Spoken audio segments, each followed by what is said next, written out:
The Haunting Melody. The year was 1758, and the village of Ravenwood lay in a valley wrapped in perpetual mist. It was a quaint place, its cobbled streets lined with old stone cottages, and at its heart stood St. Michael's Church, with its proud bell tower reaching towards the heavens. But lately the village's tranquil charm had been overshadowed by something ominous. Every night at midnight, an otherworldly tune came ringing from the church's bell tower. It was not the usual chime of the bells, but a haunting melody that sent chills running down the spines of those who heard it. The villagers talked of having strange dreams and whispered tales of madness creeping into their lives, and the young folk dared not even look at the church after sundown. Among the villagers was Samuel Whitaker, a young musician whose passion for creating eternal melodies had become an obsession. His small abode at the edge of the village was cluttered with music sheets, an old piano, and the string instruments he had acquired painfully over the years.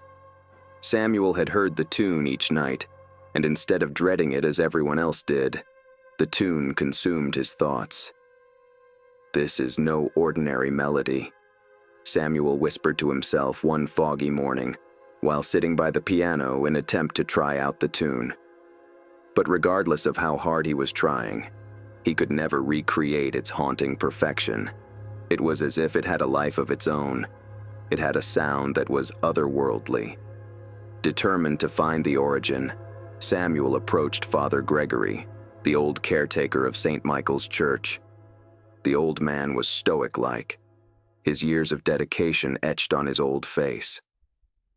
When Samuel approached him about the tune, Gregory's face darkened. "That melody is not for human ears," the priest said seriously. "It has been a curse on this village for centuries, reminding us of the sins that lie in our history. You must forget it, Samuel. It's better left forgotten." But Samuel wasn't convinced. He probed further, and Gregory hesitated before saying, "If you must know, there is a story, a tragedy tied to that melody. It belongs to a young woman named Margaret Hensley, whose name this village erased out of shame." Samuel's interest was piqued. Who was Margaret Hensley, and what was she done to leave such a mark on Ravenwood's history? The next day, Samuel went to visit Anne Carter, the oldest living member of Ravenwood, and famed for her knowledge of how things were in the old days. Anne sat by the fireplace in her poorly lit cottage, her delicate hands shaking as she told Samuel about Margaret. "She was a talented musician," Anne began, her voice trembling. "Born in 1665, Margaret's melodies could bring joy to the saddest heart. But the villagers feared her. They said her music wasn't natural, that it was the work of the devil." Anne paused, her eyes distant, as if reliving a memory she'd rather forget. In 1684, during a particularly harsh winter, the villagers accused Margaret of witchcraft. They claimed her music was a spell that brought misfortune. She was dragged to the square, where they burned her alive. As the flames consumed her, she played her final melody, a curse upon those who wronged her. Samuel was both scared and attracted. "You think that tune we listened to is her kind of curse?" Anne nodded solemnly. "So it's said that the church's bell tower had been erected over the area where she died, that her spirit waits there till justice." That night, Samuel could not sleep. The weight of Margaret's story was on his chest, and the tune sounded louder than ever before, as if calling him. When the clock struck midnight, he grabbed his coat and headed to the church, his lantern barely piercing the thick fog. The church doors creaked as he pushed them open, the cold air inside biting at his skin. He climbed the winding staircase of the bell tower, his footsteps echoing eerily. At the top, he found the bell swinging gently, though there was no wind. Beside it lay a dust-covered violin, its strings gleaming under the moonlight. Samuel hesitated before reaching for the instrument. His fingers barely touched it before a shiver ran down his spine, and he heard faintly, "Play." He set the violin to his chin, and his hands moved as though he were a puppet whose strings were pulled by some invisible force. The song came out with ease, every note heavy with sorrow and rage.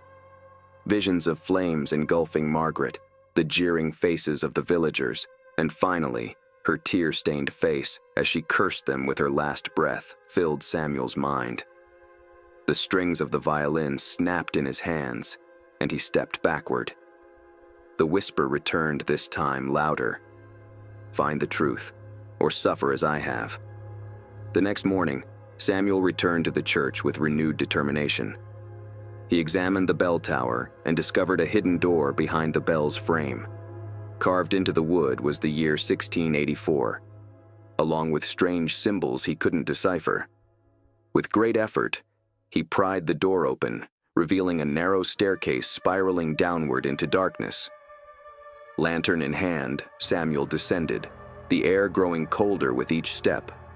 At the bottom, he found a small chamber, its walls lined with ancient sheet music and a single wooden chest. Inside the chest lay Margaret's journal, its pages filled with beautiful yet sorrowful compositions.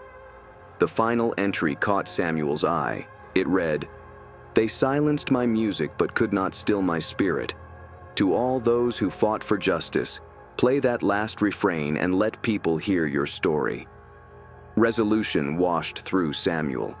He would complete what Margaret began, even if it were the death of him. The discovery of Margaret Hensley's journal left Samuel Whitaker restless. The words written in her delicate, trembling hand told a tale of passion, betrayal, and vengeance. Yet, as he pored over the journal in the dim light of his study, it became clear that there were more secrets buried in the cursed history of Ravenwood. One entry stood out in particular. "The music I made contains more than sorrow, but truth. Those listening to it will hear resound the happenings and doings of what passed. My justice remains with those braved enough who follow its lines." He couldn't let go with the feeling that Margaret has left behind some kind of trail. A puzzle, meant for a person ready to risk his or her all. The next day, Samuel happened to meet Elizabeth Harper, a young historian who not long ago has settled in the village.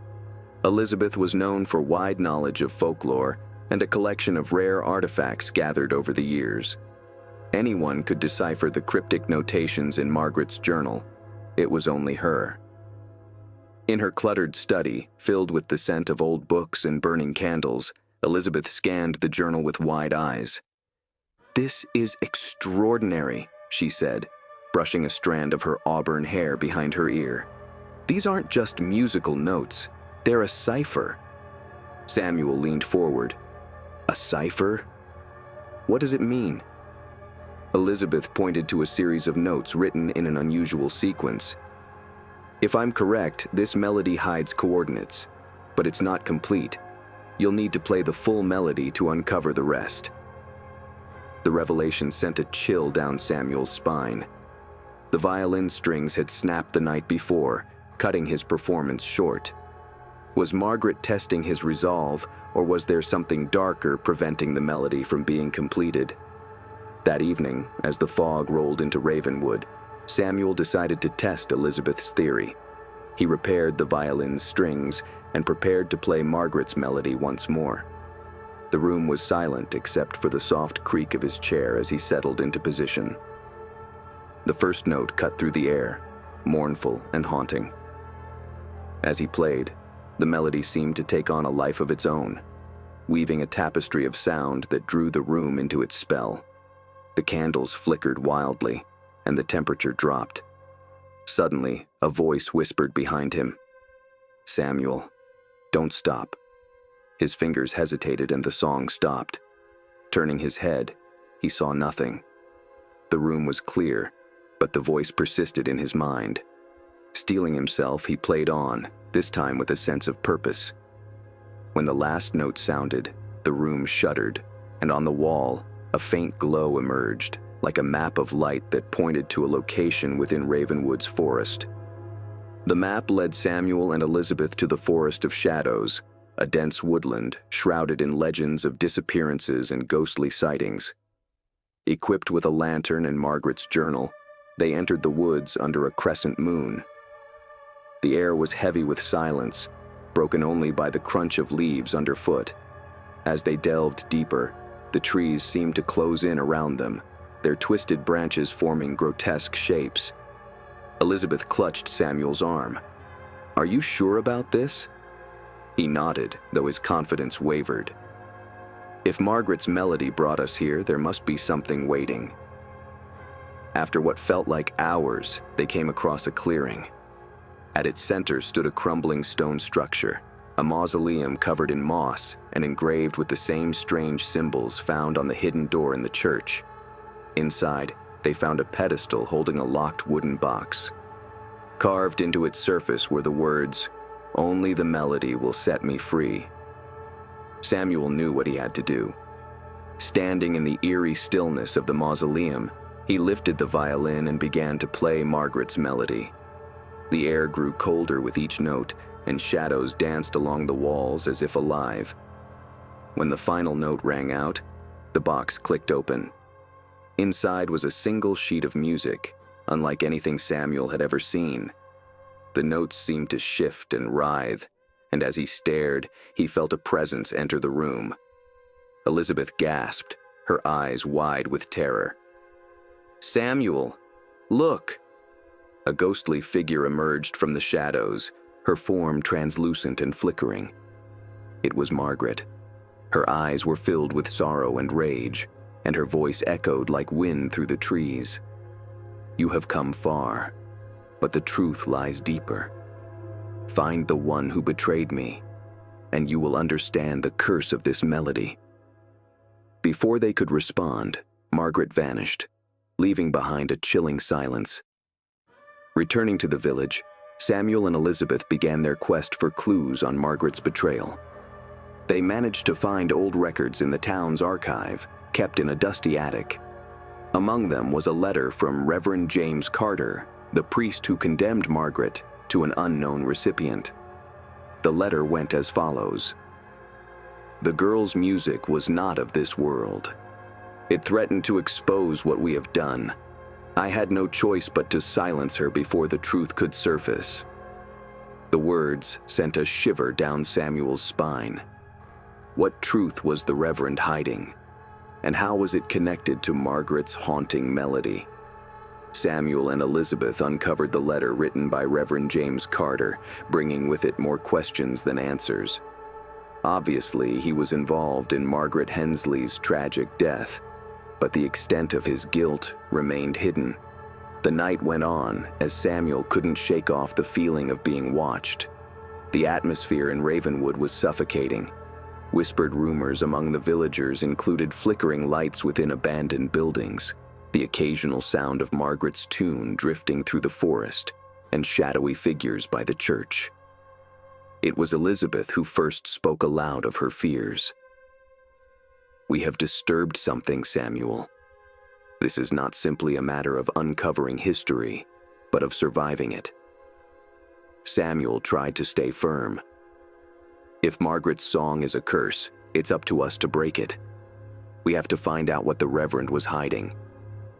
The next day, Samuel and Elizabeth resolved to visit the church where Reverend Carter had preached. The building stood at the heart of Ravenwood, its stone walls weathered and its bell tower looming against the gray sky. Inside, the air was damp and cold. Dust-covered pews lined the nave, and broken stained glass windows cast fragmented light on the floor. Elizabeth traced her fingers along the carved wood of the altar. "This place feels wrong," she whispered. Behind the altar, they found a trapdoor partially hidden beneath a rotting rug. It creaked loudly as Samuel lifted it, revealing a narrow staircase spiraling into darkness. "What are the chances Reverend Carter kept his secrets down there?" Elizabeth asked nervously. Samuel lit a lantern. Only one way to find out. The staircase led to a labyrinth of catacombs beneath the church. The walls were lined with niches holding dusty relics and the crumbling remains of coffins. The air was thick with the smell of decay, and their footsteps echoed ominously. As they went further, they found iron door locked, adorned with funny symbols. In close sight, Elizabeth scanned them for details. "These marks are the ones on mausoleum," she said, having a squeaky voice. Samuel raised the diary. If the rhythm opened this box, could it work for this door? He played Margaret's tune on his violin, the haunting notes reverberating through the catacombs. The symbols on the door began to glow faintly, and with a groan, the lock released. Behind the door was a small chamber containing a single object, a journal bound in cracked leather. It belonged to Reverend Carter. The entries in the journal painted a dark picture of the Reverend's life. He spoke of a secret society, the Order of the Silent Veil, which sought to maintain power in Ravenwood by silencing dissent. Margaret, a gifted musician and outspoken critic of the order, had uncovered their corruption. One entry stood out. "Margaret's melody is no ordinary tune. It bears the weight of her accusations, encoded in sound.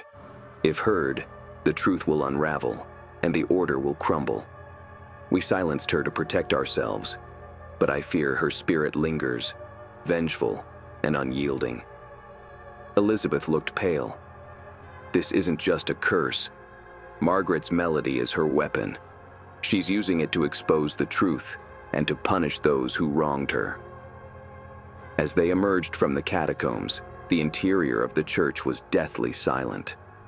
The soft tread of footsteps echoed from the pews.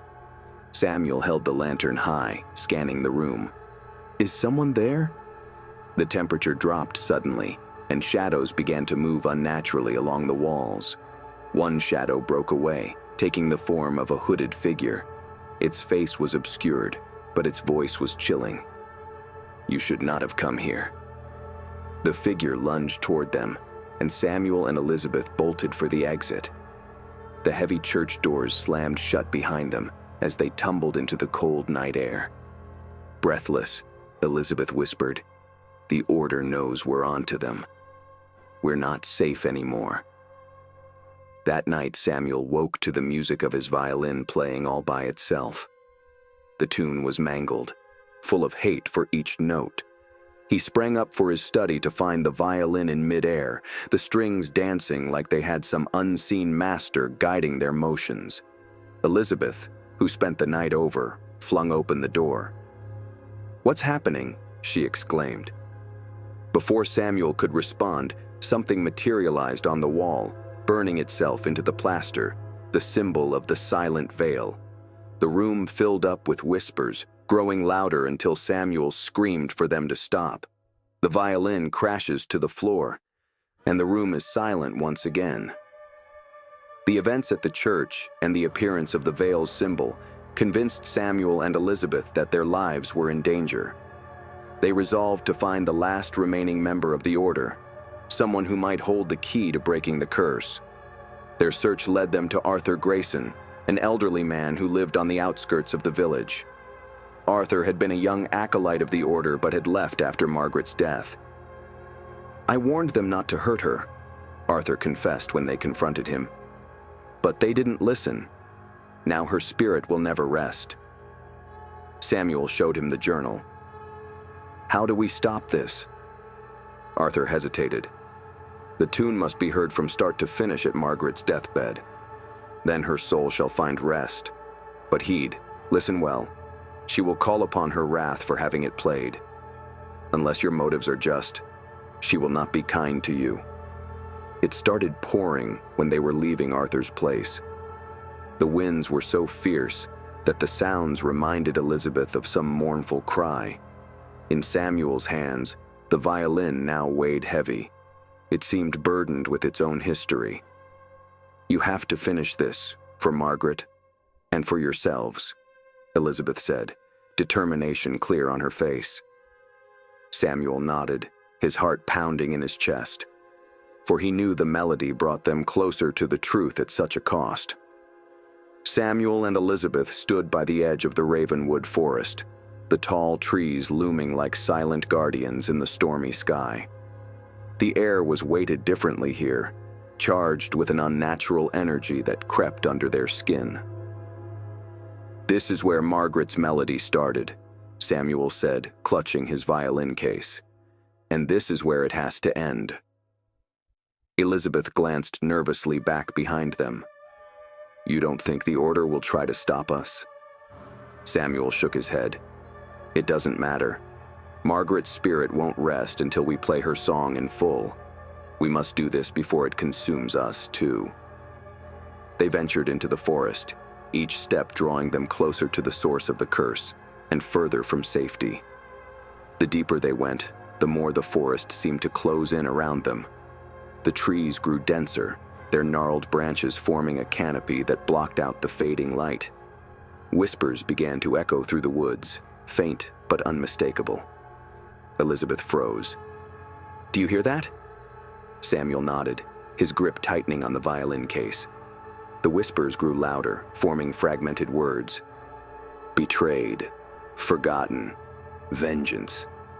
Suddenly, a figure darted between the trees, a fleeting shadow that disappeared before they could react. Elizabeth gasped, her eyes wide with fear. "We're not alone." Samuel steadied her. "Stay close. Whatever happens, we can't lose focus." After what seemed like a very long time, they arrived in an open area. On it stood a wooden rostrum, rotten. Nature and time had consigned it to decay, so that Samuel recognized the rickety wooden podium as the one in Margaret's journal photograph. This was where she gave her last concert. He breathed into the air. When they reached the stage, the atmosphere became colder. Far into the distance, someone must have been playing. And the tune was Margaret's, a wistful, dirge-like melody. Elizabeth shivered. "She's here." Samuel set the violin case on the stage and opened it. The instrument gleamed, untouched by the decay around it. "It's time." Samuel took a deep breath and began to play. The first notes echoed through the clearing, each one resonating with the weight of Margaret's pain and anger. The forest became vicious. The trees stirred in the wind, almost like they were caught within some storm, though not an ounce of air came. Shadows began unfolding out of the darkness like phantoms, round and round the clearing. There was no telling at this point if they stalked or danced. When a shadow lunged out towards Elizabeth, she began shrieking. Samuel tripped, but Elizabeth still hollered, "Don't quit, keep playing." As the last notes of the melody echoed through the air, a figure began to emerge from the darkness. It was Margaret. Her translucent form glowed faintly in the night. She looked both beautiful and terrifying, her eyes full of sorrow and rage. "Why have you called for me?" Her voice echoed, otherworldly and cold. Samuel put down the violin. "We want to free you, to end your suffering and expose the truth of what happened to you." Margaret's face eased for a moment, but her anger returned. "The Order silenced me. They must pay for their sins." Elizabeth stepped forward. "We can help you, Margaret. But if you let your vengeance consume you, you'll never find peace." Margaret hesitated, her form flickering like a dying flame. "The truth must be revealed, but the price is steep. Are you willing to pay it?" Samuel looked at Elizabeth. "Yes," he said firmly. "Whatever it takes." Margaret raised her hand, and the clearing was engulfed in blinding light. Samuel and Elizabeth felt an overwhelming surge of energy, as if their very souls were being pulled apart. They soon lost sight of the room with the fading light. Before them stood a place unfamiliar, filled with artifacts and documents, all pointing toward the corruption of the Order. Margaret's voice echoed in the room. "This is their sanctuary, hidden deep within the forest. Expose their sins, and my spirit will be free." This was what Elizabeth saw at her hands, a full ledger of names and transactions. This is it. This is what we need to bring them down. But before they could get out of that room, it began shaking. The shadows followed, and they were mad. The shadows closed in around them, changing and twisting like a nightmare, living. Samuel and Elizabeth ran, clutching that evidence tightly. The forest seemed to be against them, its roots and branches blocking their way. Elizabeth tripped, dropping the ledger. A shadow loomed over her, its claws reaching out. Samuel turned back, using the violin as a weapon. He played a sharp, dissonant note, and the shadow recoiled, giving him enough time to pull Elizabeth to her feet. They burst out of the forest, just as the first rays of dawn broke through the trees. The shadows stopped at the edge, unable to follow into the light. Samuel and Elizabeth collapsed, gasping for breath. They had survived, but the fight was far from over. As they caught their breath, a voice whispered in the wind, "The melody binds us. Break the chain, or face the curse." Samuel looked at Elizabeth, his expression grim. "The order won't let us expose them without a fight." Elizabeth nodded. "Then we'll fight. For Margaret. For the truth." As the sun rose, they knew their journey was far from over. The battle against the silent veil had only just begun.